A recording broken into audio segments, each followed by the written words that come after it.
G'day everyone, welcome back to this CDK overview. We are building out a backend stack that has an API, a DynamoDB table, and a business logic Lambda that's responsible for interfacing with the table. A very simple architecture that you'll see in probably 90% of apps out there, or if you need to build a startup, or you're building a SaaS, or you're prototyping, or you're proving something, it is most likely this setup that you'll want. You might swap your relational database in for a NoSQL database like we're using with Dynamo. You might write your Lambda function in a different language than TypeScript. That's all totally fine. This architecture and design is pretty much what you'll use for most simple testing cases and some simple sort of proving of applications. Let's dig further into this. So we left this off here where we essentially have the main Lambda function. We have two different request handlers. Everything that comes to as a get gets handled by the get handler. Everything that comes to as the post gets handled by the post handler. Pretty simple. And then we have these nice little functions that do business logic down here. So these are just for the exportable functions, very testable, very modular, very easy, right? Listing sales for a user, getting sales, creating a sale, right? Stuff like that. And we export the handler at the bottom, which is how we allow Lambda to execute the main.ts.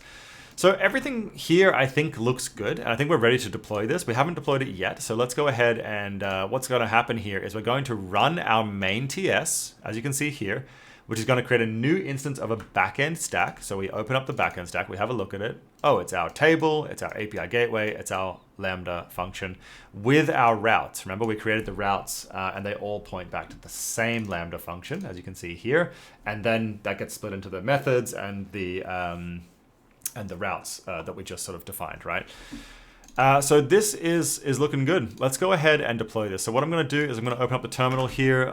We are in this directory here. So let's go back to the main directory. And all we're going to run is CDK deploy. That's it. What that's going to do is it's going to take our credentials that we've already set up with AWS configure. It's going to take the default region that we have already set up as well, which in my case will be probably US East 1. And it's going to then deploy the stack into that region. And now what it's doing here is that if you look at our stack, you can see we have this thing called a Node.js function. I've just written like a main.ts. I didn't do Webpack bundling, none of that. I just said, Node.js function, and I pointed it to main.ts. So it has to have Docker installed on your machine locally to be able to sort of ensure that it's able to transpile and optimize that code, turn it into JavaScript and then feed it into the function, right? Not that important, but really what is important is you can see here that CDK is giving you hey, this is what I'm about to create. Are you sure you want to do this? Is this really what you want to create? You can see the functions being created here, the role, which is the IAM stuff, the Dynamo table, everything here. So I can just say yes. Oops, I'll do it down here. Let's undo that. Do it down here. We say yes, and that's going to then deploy things, right? So this is fine and nice for when you're deploying things from your laptop. Typically, CDK deploy, you'll want to have that as part of some sort of CI/CD pipeline for production, right? So typically what you'll do is you'd say, -- don't annoy me with the confirmation prompt. In the help, you'll see there's I can't exactly remember what it is off the top of my head, but it's allow, deployment without prompting. And then that will basically allow you to add this into a CI/CD pipeline where it automatically does this process for you. So really all CDK is doing here, though, is it's creating JSON, and the JSON gets fed into the CloudFormation service, because CloudFormation takes JSON or YAML, that's really just JSON at the bottom of the whole thing, and it then uses that to create resources in the cloud.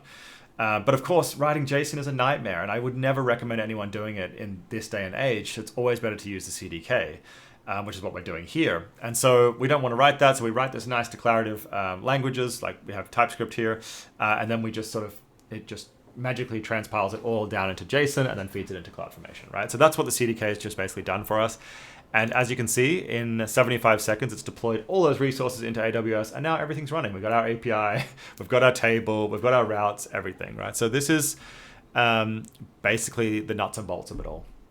So here what you can see is you can actually see the resources of the backend stack. So here we are in the CloudFormation service, right? So I've gone into the AWS console and we've opened up the CloudFormation service, which you can find by just typing CloudFormation in search.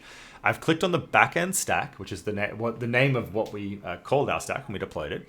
And here you can see the logical ID of things, right? Here's our table, here's its name, here's our API gateway, here's all the routes, here's the handler function and its role. Here's everything that we basically defined. Now, what we want to do is we want to go over to our API gateway. So I'm just going to click on the API gateway here, which is going to redirect me over to the API gateway service where I can see the invoke URL of the API that we created. Now, this URL here is given to us by default. Typically, of course, what you'd probably want to do is get a custom domain and add your domain to the API gateway so you can have your fancy name. But by default, you'll be given an invoke URL just like this, which you can use to basically hit to test your application and so on. And then, of course, later on, you can disable this URL so that no one can hit it. So we can actually just go ahead and put this into our browser up the top here and see what happens. Like if we put it in here and hit enter, we're going to do a GET request, right? And so this is doing a GET request on our app, and we see message not found. So not found. Let's go ahead and take that over to our code base and back into our main.ts and have a look. So if we have a look here, I can see not found, right? So this route here handled GET request because we put it into just Chrome. So that's going to do a GET request by default. We didn't specify a route, so you know exactly what's happening. This is coming in here. We didn't put list sales or get sale. We just put /, and so it came in here. That's it. That makes sense. So this is actually coming from our app already, and you can see the JSON response coming back. So in that same light, if we went to list sales and I put in a user ID like this, so if we go back and open Chrome up here and I paste in list sales and the user ID being 123 and hit enter, so that returns not found. And I don't think that's quite right. So what we should actually do is quickly have a look and debug, because what we actually want to do here is work out if there's something wrong with our Lambda function, and then we can redeploy it and go through how that works as well. So if we say list sales 123, we should be getting back the sales for 123, which there are none of course, at the moment. So let's go ahead and have a look at what this looks like. So if I actually open up the Lambda console here, I can actually go into the Lambda function itself, and we can look at the logs by clicking View CloudWatch Logs. Now, what this will do is it will show us the logs for that Lambda. Here we can see the actual execution, and here is that debug statement, right? So here we can see exactly what's coming through the payload. Now, what is actually coming through the payload is list sales 123. Now, when we put this in before, if you go back and have a look at this section here, let's take this with us as we go. So get list sales user ID, because we are going to want that.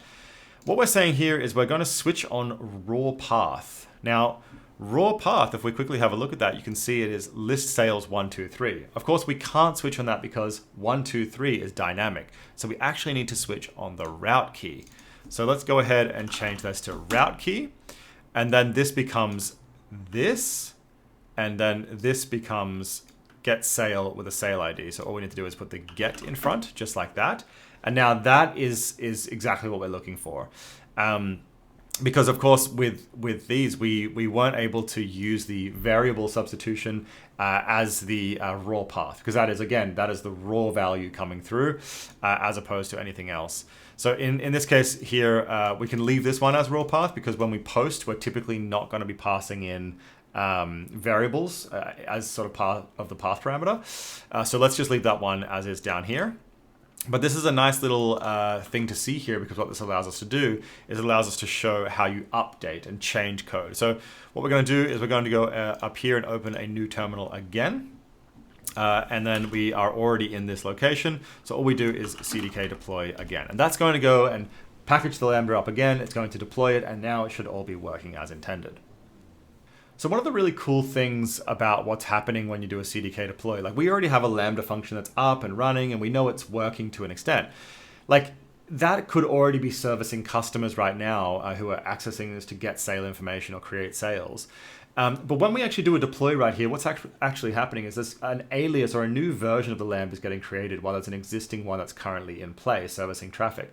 And what happens is it kind of flips them over between the old one and the new one.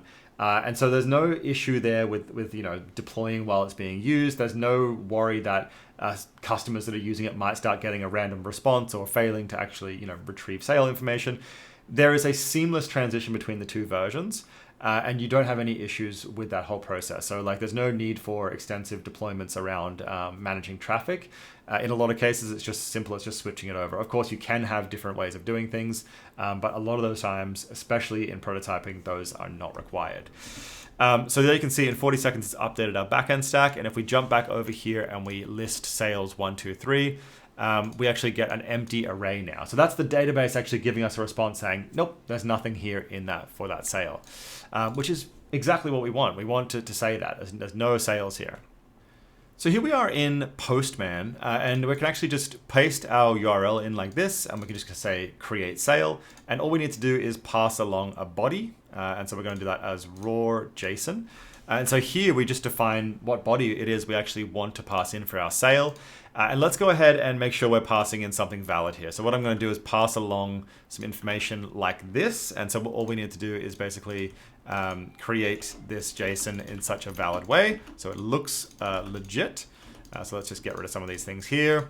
And let's put these in strings. And then we can just do this. Boom, boom, boom, boom, boom. Now this is valid JSON, so we can actually pass this along to actually create an item. So let's go ahead and create something for the user ID 123. The sale ID is going to be 555. The name is going to be, let's get some meatballs. And the amount was 4 and the date was today. That should of course be a valid date object.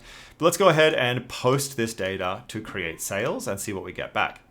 So here is the response here. We can see a 201 created and we can see the actual information that has come back. You can see sale 555, PK 123. Now this is all looking good.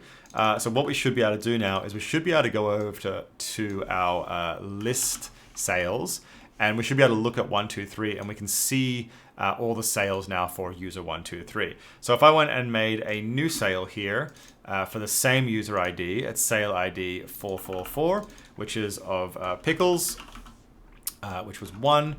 We can send that in and then we get that back. And then of course, if we come back here, we can now see there's 2 pieces of sale information being returned to us here, right? So we're able to list those sales through our API. So that's our list sale working, and we'd also be able to go and do our get sale on a single item as well. So get sale, like 555, for example, that was the sale we just had for this user ID. That should give us the single meatball sale that we just had. So I really wanted to create a showcase here of how simple the CDK is to work with.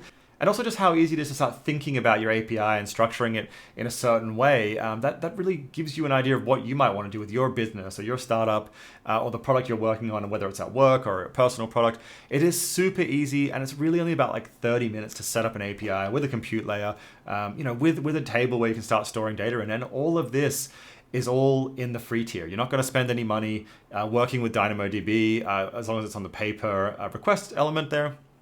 Lambda, of course, has 1 million free invocations a month. You're not going to hit that in a side project. And API Gateway also has a free tier as well. So you can build a whole serverless app that scales as the demand of your traffic of your site grows for free and without having to worry about all the bits and pieces. There's no need for a VPS or, other things like clicking servers together on other cloud providers. You can just do it all through code, all automated, and you can store this in GitHub and you can have it version controlled, you can have it tested, you can write unit tests for CDK as well.